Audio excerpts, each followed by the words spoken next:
The biggest drug. It's not cocaine. It's not heroin. It's fame.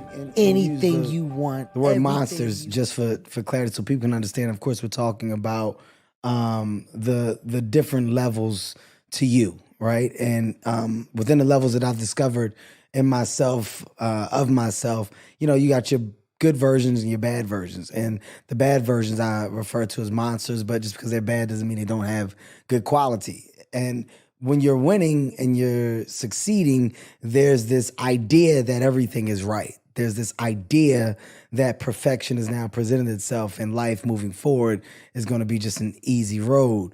And it's not until you're in that position where you expect perfection and you think that you start to see the true problems and flaws really present themselves.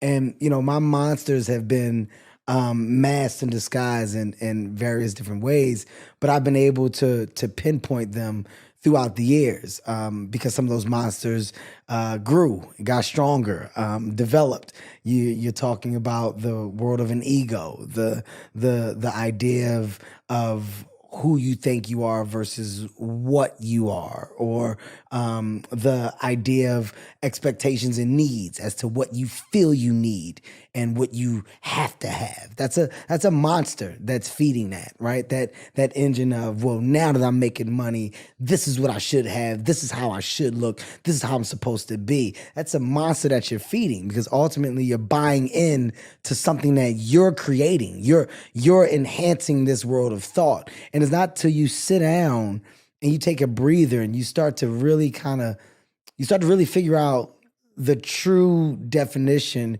of happiness for you. You start to really understand the adult that you have grown into and the level of maturity that has now, I guess you can say, have been banked inside the human that you are. You're banking so much over the years, and ultimately you're shaping and molding yourself into this grounded, hopefully this grounded individual that you're proud to look at in the mirror at the end of the day.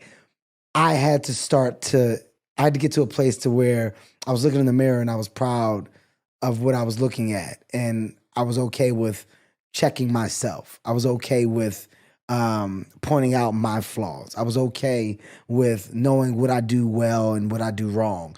And at the end of the day, there's no consequence to always improving. There's no consequence to growing.